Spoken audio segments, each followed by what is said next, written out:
Another mistake which people make is poor execution of the rear delt flies.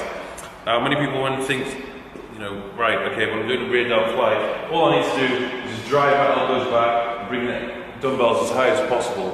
When you're doing this, you're actually retracting your shoulders loads and working a lot of you're working your entire back when you're doing this. Yes, you are going to work your rear delts to some extent, but you're not isolating it, okay?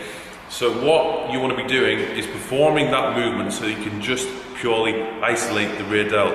In order to do that, what you want to do is, it's very rare that I would advise people to push their shoulders forward in an exercise, but for this one, it's something you want to do.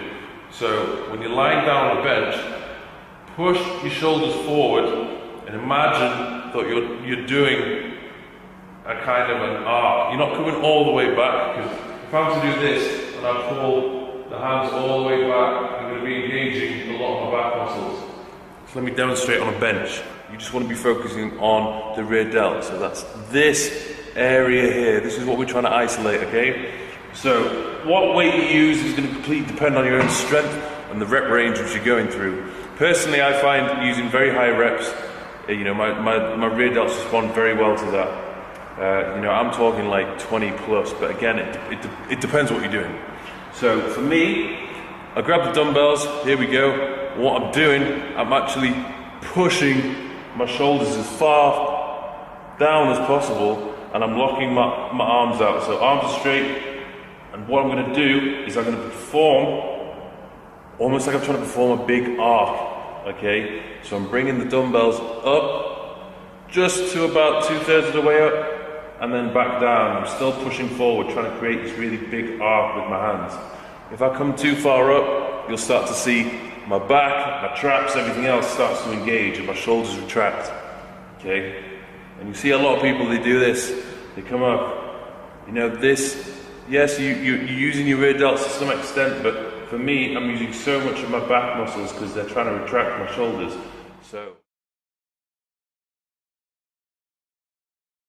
I suppose it's when you're doing any kind of a raise, whether it's a front raise like this or a lateral raise, is the flexion of the elbow throughout the movement, okay? What you want to do is keep it fixed throughout. So if I'm doing a lateral raise, keep it fixed like this, in this kind of a fashion. If I'm doing a front raise, keep elbows fixed.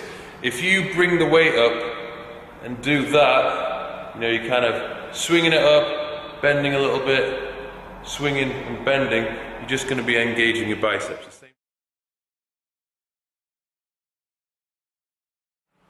And we'll go through one final mistake people make with shoulders. It's not specifically, the delt, it's actually the traps, but since we're talking about shoulders today, might as well talk about traps.